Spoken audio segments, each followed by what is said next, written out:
recebo o Tenente-Coronel Alessandro Dalek, que é o comandante do 4º Batalhão de Polícia Ambiental aqui de Rio Preto, batalhão que abrange toda a região noroeste do estado de São Paulo. O coronel veio falar um pouquinho sobre o trabalho desenvolvido pela corporação, também fazer um balanço aí das ações realizadas ao longo de 2023, um ano de muito trabalho para a Polícia Ambiental de Rio Preto. Coronel, obrigado por estar aqui com a gente. E vamos lá, coronel, vamos começar um balanção geral aí das ações, as principais projetos e ações, enfim, operações desenvolvidas pela nossa Polícia Ambiental ao longo do último ano e também depois a gente vai falar um pouquinho dos projetos para esse ano e alguns temas mais pontuais aqui. Obrigado, coronel. Olá, Alexandre, tudo bom? Um prazer mais uma vez estar falando contigo, participando do programa. Já fazia um tempo que a gente não conversava, né? E essa oportunidade da gente poder estar socializando, em verdade, é uma prestação de contas do serviço desempenhado pela Polícia Ambiental de Rio Preto para toda a sociedade. O trabalho desenvolvido, a fiscalização, todo o arcabouço do planejamento operacional, ele serve para ofertar um meio ambiente um pouco mais equilibrado para a sociedade. Esse é o nosso foco principal. Conseguimos, diante do planejamento desenvolvido ao longo do ano de 2023, fazer um fechamento com dados operacionais muito positivos. A gente ofertou para você um balanço com todos os dados operacionais no azul. Então, a gente conseguiu incrementar algumas ações. Isso tudo é ancorado em um planejamento estratégico operacional, entendendo os problemas ambientais, né? De janeiro até dezembro. Eu acho que talvez a gente vai estar abordando um pouco mais disso, mas que possibilitou ter dados operacionais, números operacionais tão bons quanto esse. Também, em verdade, eu falo que os números não são nada sem a gente falar de todo o engajamento do nosso efetivo, a capacidade técnica, né? A operacionalização do trabalho desenvolvido e o entendimento de maneira global do problema que eu tenho que atacar em cada época do ano. Isso, para nós, é fundamental. Eu queria só lembrar, para quem não sabe, o nosso 4º Batalhão aqui com sede em São José do Rio Preto, se não é o maior, de maior área de abrangência, é um dos maiores do estado, não é, coronel? Sim, é um dos maiores do estado. Lembrando que o estado de São Paulo só tem 5 batalhões de polícia ambiental. E o município de São José do Rio Preto ele tem essa honra, né, de ser uma das sedes. Nosso batalhão, para você ter uma ideia, Alexandre, são 189 municípios. Então, ele pega desde Santa Fé do Sul até Rifaina, região de Ribeirão Preto, região de Franca, região de Fernandópolis. Então, os desafios são os mais variados. Trabalhamos, para quem conhece um pouco mais de flora, em 2 biomas distintos, que é o bioma Cerrado e o bioma Mata Atlântica. Isso requer um conhecimento diferenciado, até para ofertar um serviço de mais qualidade. Antes de a gente entrar nos números aqui, coronel, queria que o senhor falasse um pouquinho do perfil da Polícia Ambiental hoje. Parece que ao longo dos últimos anos sofreu algumas alterações, aí evoluiu, né, para a parte ambiental, para a parte animal, até para a parte educacional também. Queria que o senhor falasse um pouquinho desse novo perfil, tanto que até mudou de nome, né? Antes era a Polícia Florestal de Mananciais, né? E agora é a Polícia Ambiental. Quer dizer, acho que é um conceito maior. Ô Alexandre, revelando um pouquinho meu tempo de serviço aqui na corporação, que amanhã eu faço 30 anos de serviço na Polícia Militar. A Polícia Ambiental, ela faz parte da Polícia Militar, como um segmento especializado. A Polícia, em 2001, por força de um decreto do governador à época, Geraldo Alckmin, em dezembro de 2001, mudou o nome de Polícia Florestal de Mananciais para Polícia Ambiental. E eu entrei na Polícia Florestal de Mananciais, Alexandre, então já estou um bom tempo, né? Agora, em março, já faço 23 anos de policiamento ambiental. Então, é um trabalho bastante... Passei por várias situações. Isso que você citou, para nós é bastante importante estar socializando com a comunidade. A evolução da polícia diante de todas as ofertas de material, de tecnologia que é disponibilizado para a sociedade, absorvemos também e tentamos aplicar na prática. Trabalhamos de maneira inteligente, com vários bancos de dados disponíveis, com várias parcerias entre outros órgãos afins, e nos permite um planejamento mais direcionado. Para você ter uma ideia, apenas para trazer um exemplo, antigamente eu fiscalizava queimadas ou por meio de denúncia ou por meio da visualização de uma fumaça. Hoje eu consulto de maneira antecipada todos os focos de queimada plotados pelos satélites do INPE. Então, uma constelação de satélites e ele traz todos os focos de queimada. Entra no meu planejamento operacional na época sazonal importante, que é a época da estiagem realmente, e eu consigo direcionar. Ao longo de todos os anos, a gente vai estar verificando que temos números muito melhores. Então, de certa forma, contribuímos com isso. Entre outras várias linhas temáticas que talvez a gente vai abordar. Mas talvez uma importante delas aí é o combate ao desmatamento ilegal na Amazônia Legal. Aí você vai me perguntar, poxa, Dalek, como que São Paulo combate desmatamento lá na Amazônia, lá no norte do país? O estado de São Paulo é o maior receptador de madeira nativa. 30% vem aqui para o estado de São Paulo. Outros 20% passam pelo estado de São Paulo, ou para os estados do Sudeste, ou descendo para o Sul. E eu trabalho com sistema tecnológico, sempre em parceria com o IBAMA, onde eu consigo planejar, verificar rotas de transporte, receptadores, enfim. A tecnologia foi absorvida ao longo desses anos todos e hoje em dia é uma peça preponderante e fundamental para o meu planejamento operacional. Sem dúvida. Inclusive, aqui, aproveitando até esse gancho da madeira, nós tivemos um aumento de 33% de apreensão de madeira nativa em 2023 em relação ao último ano, né? Foram 1.374 metros cúbicos de madeira, é muita coisa, né?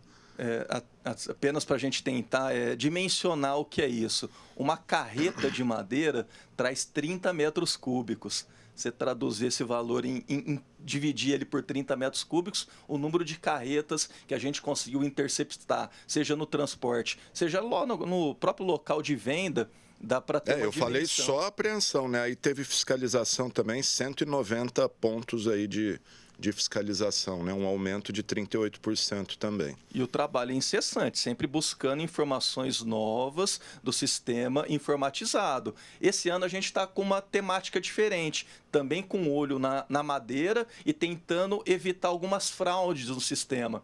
Semana passada a gente já conseguiu flagrar uma fraude na região aqui de São José do Rio Preto. Qual tipo de fraude? É falsificação de documento? É uma informação falsa que é lançada no sistema.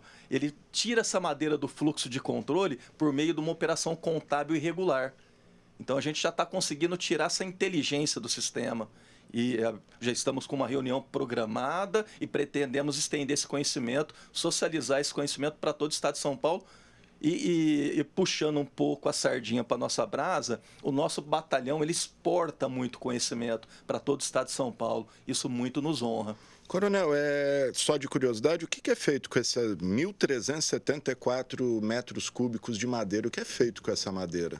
Alexandre, sensacional essa pergunta. A gente até procura os meios de imprensa para também prestar conta disso. Nós doamos essa madeira. Nós temos uma sistematização recebendo solicitações de madeira. A gente sempre pede que indique que tipo de madeira, a volumetria e para que vai ser utilizado. Alguns principais recebedores da madeira nos últimos anos, nos últimos meses, é o Lar de Jaci. Ele fabrica, tem todo o trabalho social, fabrica móveis, tem todo o vigamento de algumas construções deles, camas utilizadas. Para você ter uma ideia, uma história bastante legal para a gente também trocar ideia aqui.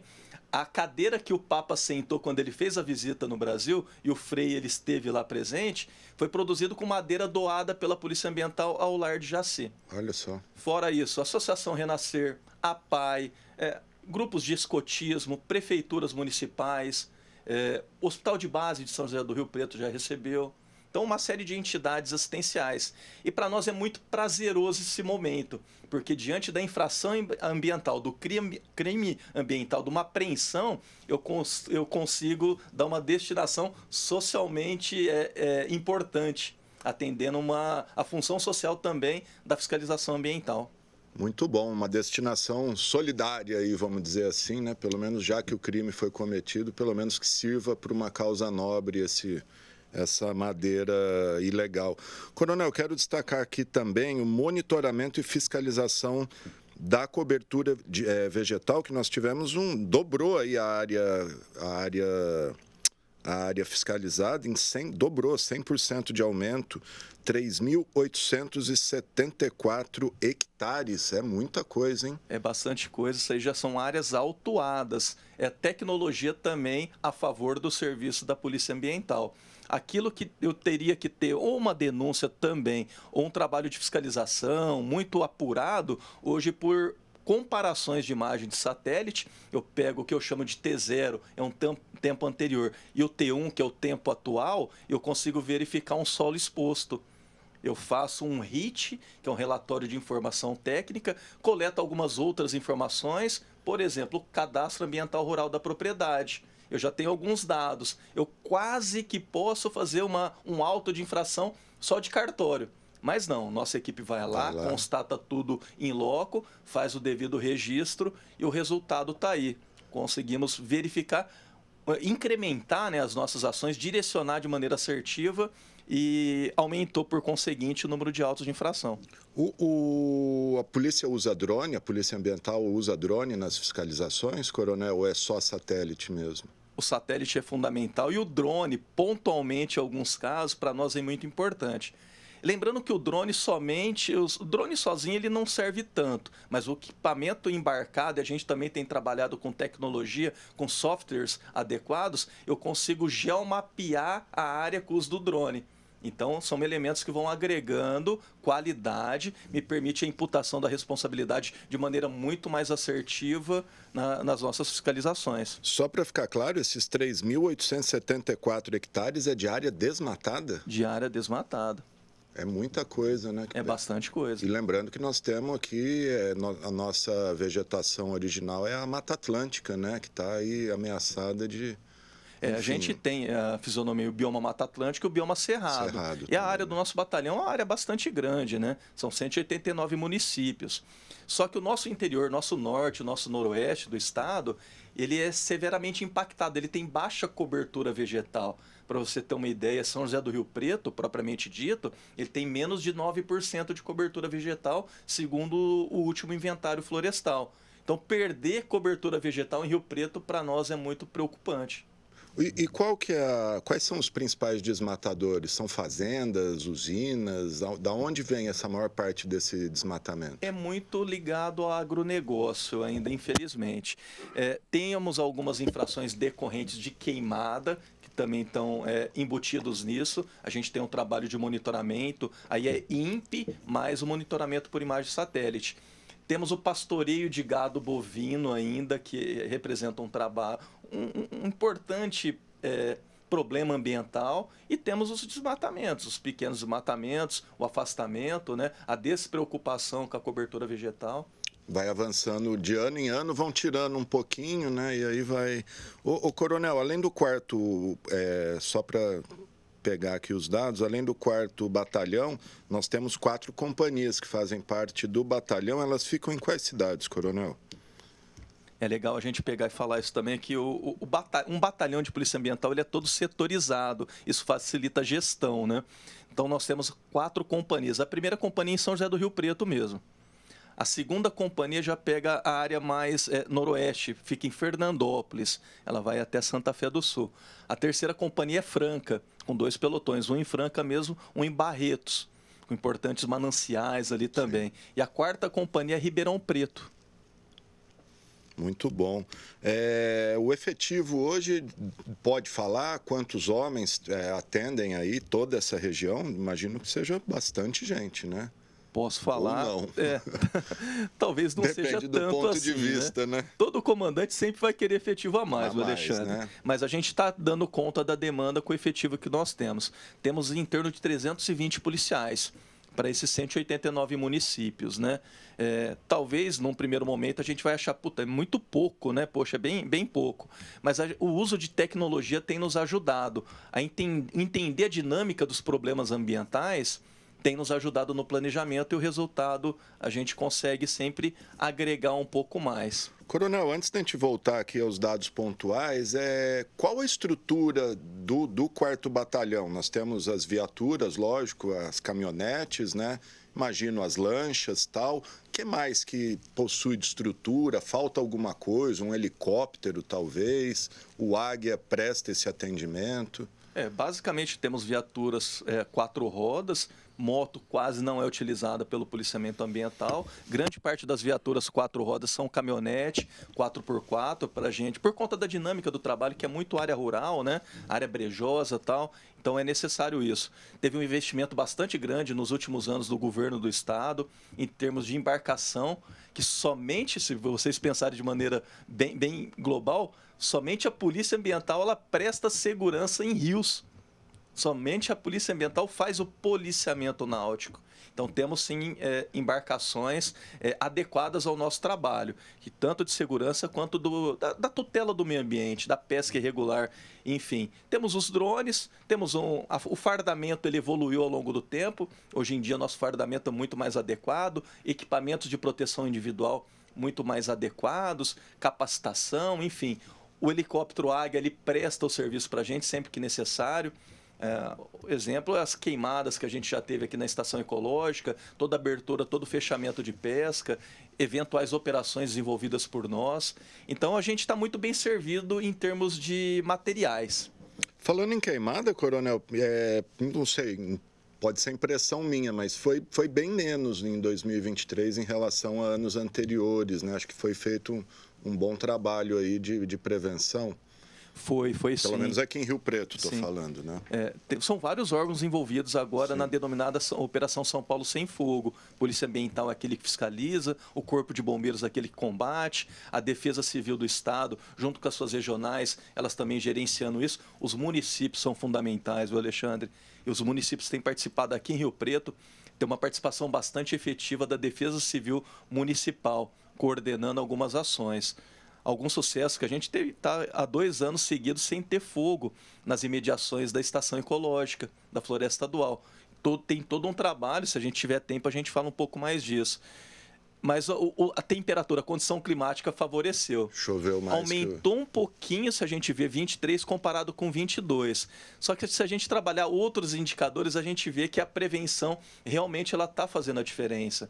A disseminação das informações, a conscientização das pessoas com relação ao risco, né? E o engajamento, né? Todo mundo falando a mesma língua na proteção desse tipo de... Eu costumo falar que a queimada talvez seja o principal dano ambiental. Se a gente conseguir prevenir isso, eu estou impactando menos fauna, eu estou impactando menos flora, a condição do ar que a gente respira fica muito mais adequado. Coronel, o senhor falou que a Polícia Ambiental é a única que faz a segurança nos rios. Fala de um dado aqui que acho que é bastante relevante, que é o número de apreensão de armas de fogo, né? Nós tivemos 87 em 2022 e 122 o ano passado, um aumento de 40% na apreensão de armas. Aonde são apreendidas essas armas? São de caçadores, de criminosos mesmo, e são nos rios, né, que essas armas são apreendidas, em matas. Aonde essas armas são apreendidas pela ambiental? Bom, Alexandre, é importante a gente deixar consignado que a gente também faz o patrulhamento rural. Sim. A Polícia Ambiental ela também combate o crime rural no ambiente rural, né? O crime comum no ambiente rural. E só que eu tenho uma linha temática voltada à caça. Então, vou ter arma apreendida principalmente voltada à caça de animais, mas também tenho armas que foram retiradas nas mãos de criminosos. Importante. O ambiente lacustre, o ambiente de rio, em regra, é o local onde o caçador ele procura mais. Então, esse ambiente para o caçador é uma coisa. E a gente também tem trabalhado com inteligência, com parceria, por exemplo, com o GAECO. O ano passado fizemos 2 operações com o GAECO, daqui de São José do Rio Preto, com a expedição de mandados de busca e apreensão, porque flagrar um caçador no ambiente de caça não é das tarefas mais fáceis, não. Ele tem todo aquele ambiente para poder se esconder, fugir. Então, trabalhamos com inteligência, com informações que as pessoas nos trazem, levamos essas informações ao conhecimento do Ministério Público, sempre de maneira oficial, ao Judiciário, e, por vezes, trabalhamos com inteligência. Eu vou na casa do caçador, na casa do criminoso e retiro a arma dele ancorado no mandado de busca e apreensão. isso dando muita segurança jurídica para as nossas ações, né? Quero abordar também o número de fiscalizações de caça, de 4.595 em 22 para 6.095 em 23, um aumento de 33%. Esse número é o quê? São as operações de fiscalização ou crimes efetivamente comprovados? São as operações. Nós temos todo um mapeamento, de acordo com várias informações. E buscamos no ano passado e pretendemos, isso é um planejamento nosso agora, potencializar o número de ações nesses locais onde tem uma maior incidência. Trabalhar uma espécie de hotspots de caça. E a gente tem tido... Então, os resultados, você vê que eles vão se falando entre eles. Sim. Eu aumento o número de ações, redunda num aumento do número de apreensões.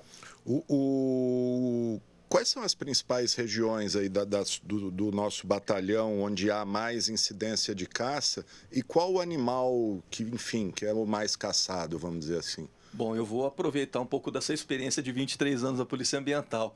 É o mais variado possível, Alexandre. Eu já prendi caçador na represa de Rio Preto, na desembocadura ali do Córrego dos Macacos, ali um pouquinho para cima. Capivara? Capivara, caçador de capivara, com ceva de paca, tem caça de javali. O javali não é um animal da fauna silvestre, mas ele está atraindo bastante por conta do controle e da permissão legal. Tatu, então tem outros animais que são bem caçados. Isso com a finalidade de consumo da carne. Temos outros tipos de caça, né? Por exemplo, a caça de pássaros, que vai servir para ter uma outra finalidade. Que nós temos aqui também, aves nativas e exóticas apreendidas, também subiu consideravelmente, quase 20%, de 2.654 para 3.170. As pessoas ainda têm a mania de ter passarinho enjaulado, né? É importante a gente entender que isso tudo faz parte de um contexto macro relacionado ao tráfico de animais. Que o tráfico não é ser aquele cidadão que está tentando sair do país com a ave. O tráfico ele tem que ser pensado de maneira alargada, desde a caça, que apanha desse animal da natureza, os pequenos comércios, então funciona como uma rede criminosa. Sim. Alguns grandes intermediários, até aquele camarada que ele compra vai estar comercializando para que outro se deleite colocando esse animal numa gaiola para só ele se aproveitar do canto desse animal, da beleza desse animal. Absurdo. Queria que o senhor deixasse o recado, quem quer ter um canário, enfim, uma ave nativa legal, tal, qual o procedimento? É a Polícia Ambiental que faz esse encaminhamento? Onde que é, coronel? Bom, o primeiro passo temos duas portas de entrada para ter um animal da fauna silvestre, principalmente da avifauna, os passeriformes. É se tornar um criador amadorista de passeriformes. Tem que ter um cadastro junto ao IBAMA. Quem gerencia é o órgão estadual de meio ambiente. E a segunda porta de entrada, ou seja, haverá uma transação, está vedado por enquanto, o órgão federal ele travou todas as transações, então essa primeira porta de entrada, por hora, não vai ser possível. E a segunda, adquirir, comprar esse animal da fauna silvestre, essa ave, de maneira legalizada de um criador legalizado. Então tem toda uma outra sistemática. Ele não é um criador amadorista, ele é um possuidor. Ele comprou, adquirido, vai ter uma demarcação, Alexandre. Aquele anelzinho, né? Um anel, exatamente, devidamente registrado junto ao órgão ambiental.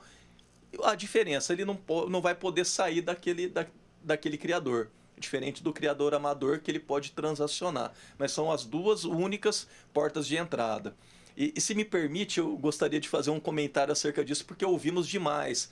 Eu tenho um canário da terra há tanto tempo, eu posso legalizar? Não pode legalizar. Só existem essas duas portas de entrada. Aquela ave irregularmente adquirida, mantida em cativeiro, ela nunca vai poder ser legalizada. A gente ouve muito isso de papagaio também, né? Às vezes uma senhorinha lá, faz 30 anos que eu tenho papagaio, ele vai ficar doente se sair de perto de mim. Como funciona nesses casos, onde há uma relação de afeto mesmo com a ave? É importante que a manutenção, deixar bem consignado, né? A manutenção desses animais de maneira irregular é sempre infração, é sempre crime. É crime. O que o ordenamento jurídico fala? Pode deixar de ser apenado eventualmente até esse animal pode ser mantido como fiel depositário, como exceção à regra, desde que não tenha um local adequado para estar fazendo a destinação desses animais. Ele não pode voltar para a natureza e o zoológico, por exemplo, ele não tem a capacidade de estar absorvendo essa demanda. O papagaio, como todos os psitacídeos, né? A maritaca, o periquito, tal, a arara, eles são diferentes dos passeriformes, que é o canário, que é o sabiá, coleirinha, tal. Eles não podem ser transacionados de criadores amadores, só podem ser adquiridos de criatórios legalizados, também devidamente anilhados, alguns casos com chip de identificação, onde é permitido verificação da conduta lícita dessa pessoa. Então, também o papagaio, a maritaca, a arara não pode ser legalizada posteriormente. Sem chance. Então, quem tem, por exemplo, uma pessoa que está assistindo agora, putz, eu tenho papagaio aqui, eu não quero ser preso, não quero... Fazer, né? O que fazer, coronel? O que fazer é fazer entrega espontânea. A legislação ela prevê aquele que, de maneira espontânea, o espontâneo não é a hora que eu estou fiscalizando ele na casa dele, né? É importante. É de espontâneo ele procurar o órgão ambiental, procurar a polícia ambiental, eu tenho um papagaio, eu quero fazer a entrega desse papagaio. Ou vamos até lá, ou a pessoa leva até a nossa sede. Vamos receber esse animal e dar a destinação adequada. Não vai responder por crime e não vai ser autuada, não vai ter um auto de infração lavrado em desfavor dela. Muito bom. Queria que o senhor aproveitando que o senhor falou da auto de infração, a multa, o valor das multas médias aí por crime ambiental, esses mais comuns que a gente falou, enfim, pesca irregular, ter uma ave irregular, enfim, varia de quanto a quanto as multas ambientais? Poxa, varia de R$500 até valores 50 milhões. Né? Aí para grandes desmatamentos. Por exemplo, a manutenção irregular de pensar no papagaio. Papagaio, que é bastante comum aí, né? R$500 mais o processo criminal, cuja pena vai de 6 meses a 1 ano de detenção. Se esse animal for ameaçado de extinção, aí a multa passa para R$5.000. No caso da pesca irregular, R$1.000 mais R$20 por quilo de pescado apreendido. Os desmatamentos, os mais variados, né? Tudo depende da área atingida. Então, parte de R$5.000, podendo chegar até R$50.000 o hectare. Se a infração for praticada por conta do uso do fogo, aumenta de metade. Então, temos uma variedade bastante grande na valoração dos autos de infração. A gente falou de como adquirir uma ave silvestre de maneira regular. E outros animais silvestres, por exemplo, sagui, bicho-preguiça, enfim, sei lá, tem uma infinidade aí de bichos que as pessoas gostam de ter em casa. Uma cobra, por exemplo, que está na moda agora, um lagarto. É possível adquirir legalmente essas espécies? Sempre desde que seja adquirido de um criatório legalizado. Primatas, a gente não vê um comércio de primatas, por exemplo. De cobra, sim.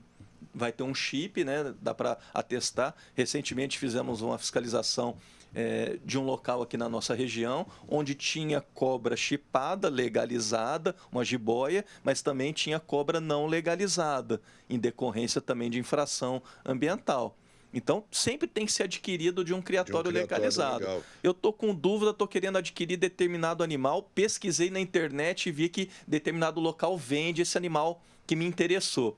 Esse animal, primeiro, ele tem que estar numa lista PET, tá? Então, grande parte desses animais, eles não estão presentes na lista PET. Quem expede a lista PET é o órgão ambiental federal, o IBAMA. Enfim, entre em contato antes com a Polícia Ambiental, tenha esse canal de diálogo, tire as suas dúvidas. Isso vale para tudo. Vou pescar, o que eu posso, o que eu não posso. Até aproveitando isso, a gente está com alguns projetos de socializar um pouco mais de informações pelas nossas redes sociais da Polícia Ambiental Rio Preto. Então, a gente está prevendo também um canal de diálogo, um canal de tirar dúvidas, e a gente pretende semanalmente estar expondo. Então, vai lá, absorva um pouquinho, né, do conteúdo que está sendo disponibilizado, que a gente fala um pouco do regramento e fala também das ocorrências que a gente flagra. E a gente pretende fazer também esse bate-papo com quem nos acompanha, com quem curte, compartilha os nossos dados das nossas redes sociais. Essa questão dos animais vale o mesmo para animais exóticos que não são do bioma brasileiro? os animais exóticos, também é importante que eles sejam comprados de uma casa devidamente legalizada. Para o animal exótico, basta a nota fiscal. E esse animal exótico também, quando ele é comercializado, ele também tem que estar na lista PET, é importante entender isso. Por exemplo, quelônios foi proibido, tartarugas foi proibido há bastante tempo. Antigamente era comum você ir numa casa de... aquelas tartaruguinhas de água, a tigre d'água lá, né? Hoje em dia você já proibido, não vê. Coronel? Tem tigre d'água nativo, tem tigre d'água, então foi uma vedação do órgão ambiental federal. Entendi. E porque a gente vê muita apreensão aí, pessoal comprando pelo correio, né? Vem dos Estados Unidos, a tal da cobra... Corn snake, corn cobra snake, do milharal, king snake, né? tem uma série de cobras. Desse jeito é ilegal, comprar por correio. Comprar de maneira ilegal, dessa forma, é totalmente ilegal. E a pessoa ainda responde criminalmente e tem a multa. Porque a introdução desse animal no nosso bioma, no nosso ambiente, no nosso território, também é uma infração. E representa risco. Pode trazer um impacto. Por tal do equilíbrio ecológico, por conta de predadores, não ter predadores, por conta de risco de cruzamento, por conta de disseminar uma doença. Então, tem uma série de preocupações. Ainda sobre animais, Coronel, queria que o senhor falasse um pouquinho sobre a incidência. Os animais que têm maior incidência, animais diferentes, assim, onça parda, enfim, tamanduá, que tem maior incidência aqui na nossa região, e casos de atropelamento. O que uma pessoa deve fazer ao constatar um animal atropelado numa rodovia, enfim?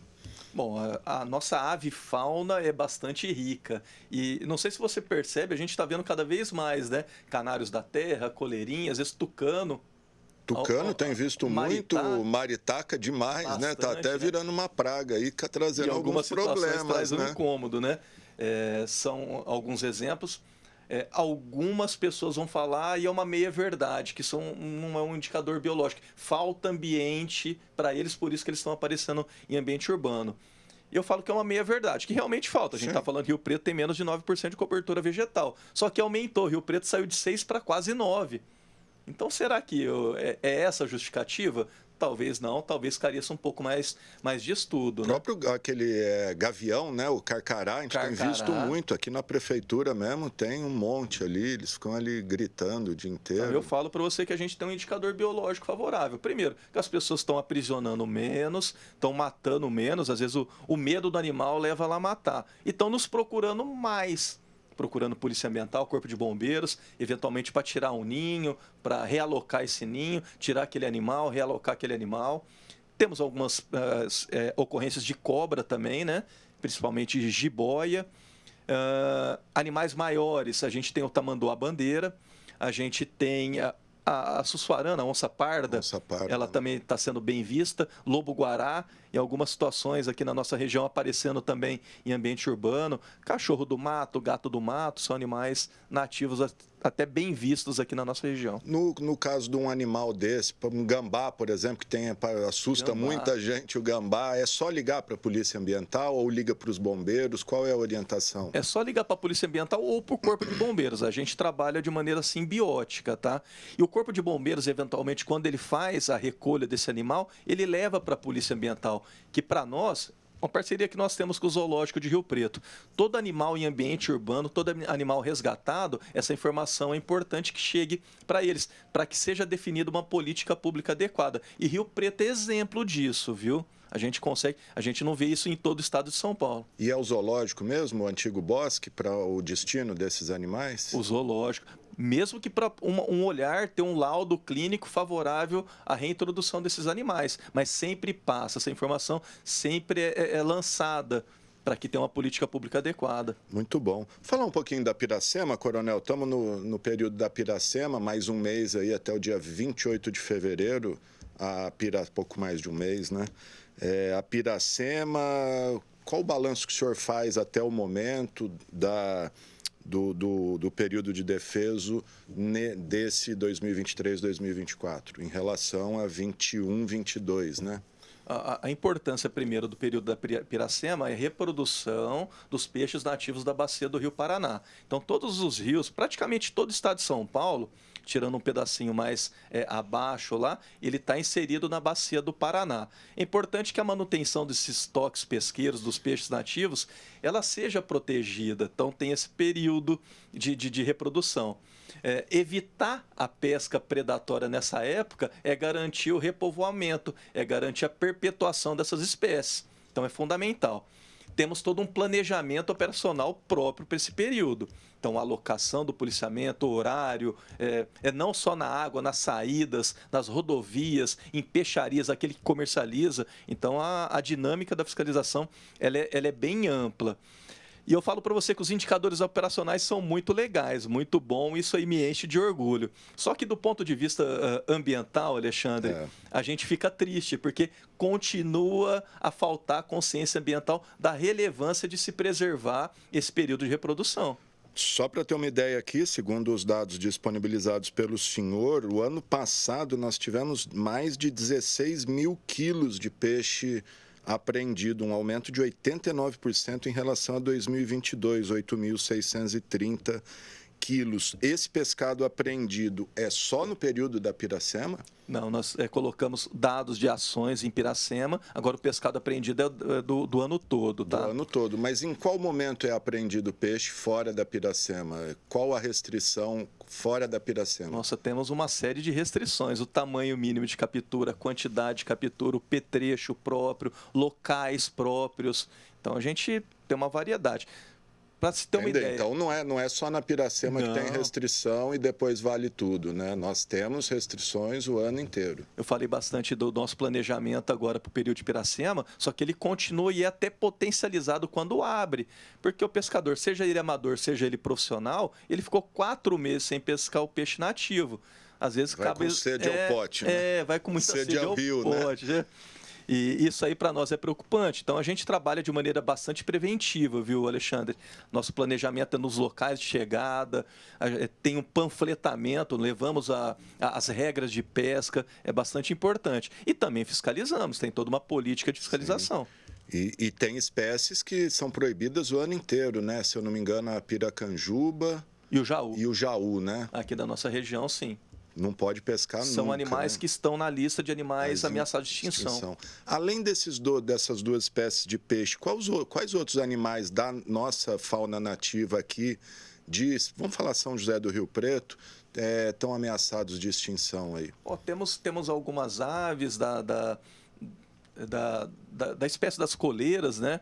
Coleiro baiano, temos a arara, né? A arara canindé, a arara vermelha, temos alguns outros animais maiores, o caso do lobo-guará.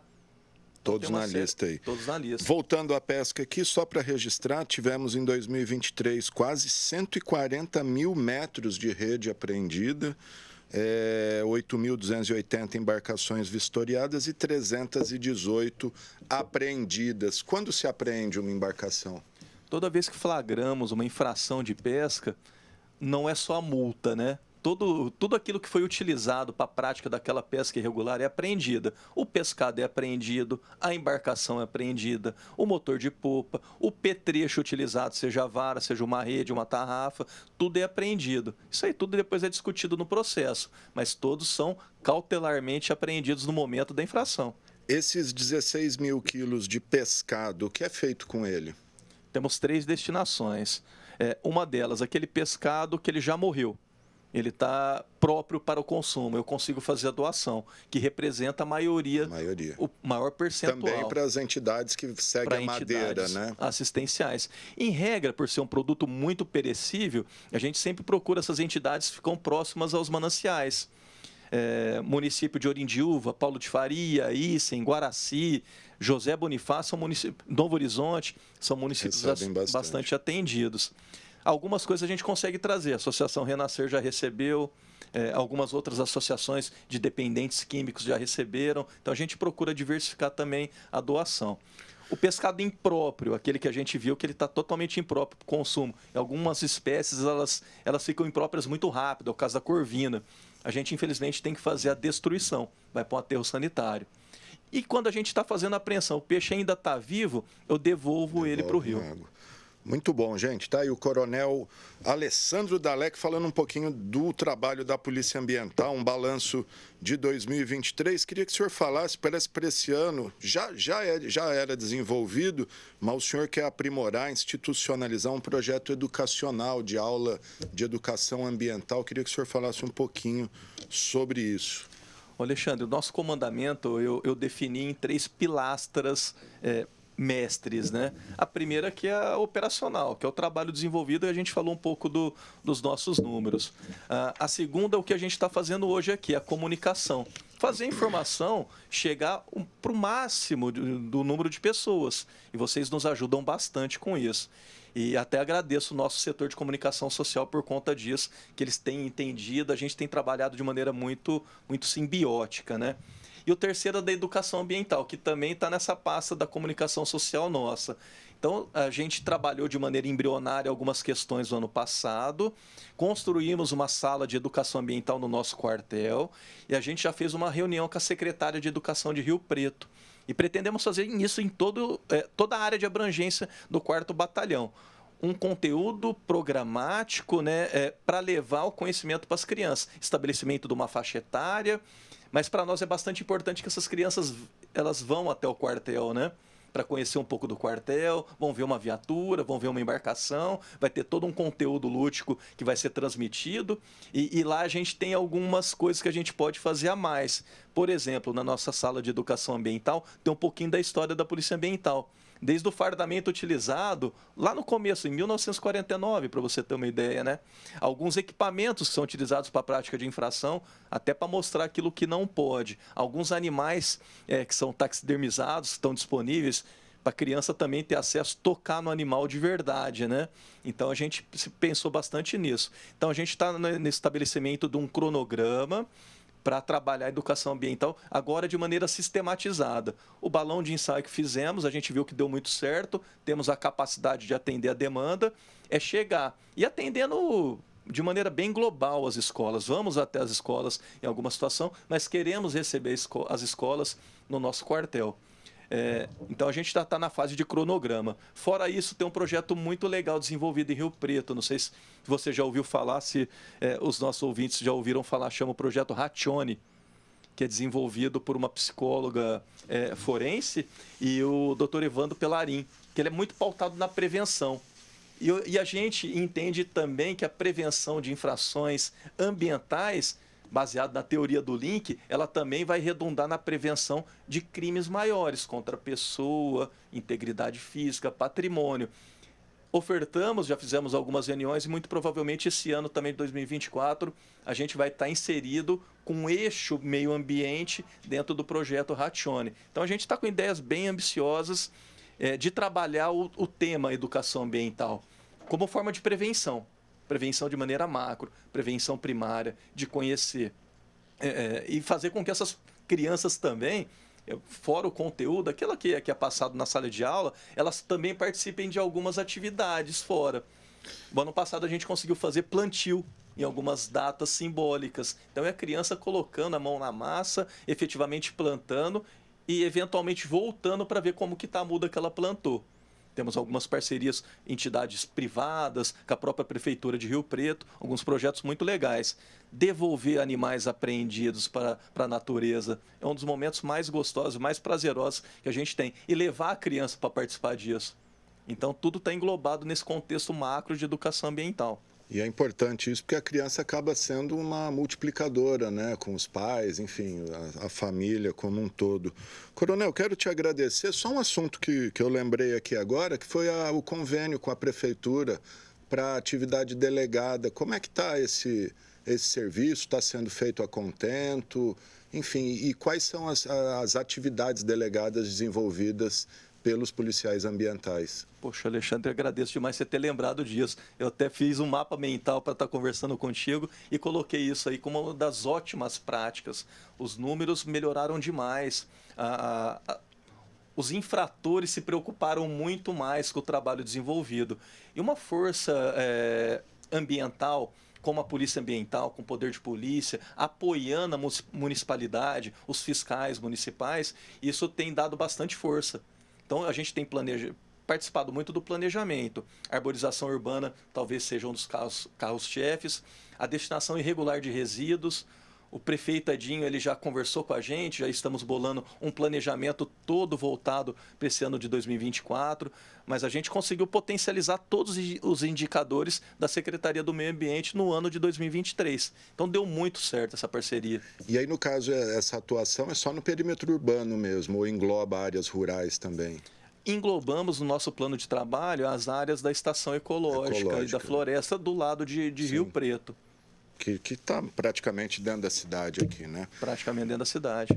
Bom, gente, está aí o Tenente-Coronel Alessandro Dalec, o comandante do 4º Batalhão de Polícia Ambiental de Rio Preto, fazendo um balanço do trabalho, aí uma prestação de contas à sociedade dos importantes préstimos à sociedade. Eu quero agradecer o coronel, pedir só para ele deixar o telefone e as redes sociais que o senhor falou, depois a gente até põe aqui embaixo para nas reprises aparecer aí, enfim, os endereços. Acho que também é só entrar na rede social e pôr Polícia Ambiental Rio Preto, né? Isso, @Polícia Ambiental Rio Preto, já vai ser direcionado para o nosso Instagram, para o nosso Facebook. Tem um canal de comunicação bem rápido e fora isso, a gente quer também utilizar a rede social para esse projeto nosso que a gente já está se conversando agora, né? De ter uma caixa de dúvidas. E a gente, semanalmente, vamos estabelecer uma rotina, a gente vai estar pegando todas essas dúvidas e queremos essa interação com a sociedade. O nosso telefone do quartel em São José do Rio Preto é o 3201-3600. Eventualmente, quero fazer uma denúncia, se ligar direto no nosso telefone, o nosso policial está muito mais apto a absorver todas as informações da denúncia e até tirar algumas dúvidas a mais e nos permite um atendimento de maneira mais eficaz dessa denúncia. Não conseguir guardar, não tem esse telefone na hora. Se bem que é dar um Google lá que consegue, erro, né? De maneira bem tranquila. Mas liga no 90, o telefone da Polícia Militar. Eles vão atender e vão passar essas informações. Eventualmente, se quiser ser anônima essa denúncia, ok, vamos atender e vamos preservar a fonte. Eventualmente, quero deixar minha identificação que eu quero um retorno. O retorno será dado. Muito bom, Coronel Dalec, muito obrigado pela sua entrevista, está aqui, enfim, falando do trabalho. Parabéns pelo trabalho, parabéns pelos 30 anos de Polícia Militar do Estado de São Paulo, viu? Valeu, Alexandre, mais uma vez, obrigado pela oportunidade da gente estar socializando esses dados para falar de polícia ambiental. Eu sou apaixonado por isso aqui, são 23 anos de polícia ambiental dentro dos 30 da corporação. Então, para mim é sempre um prazer à parte estar socializando essas informações com a nossa sociedade. Legal.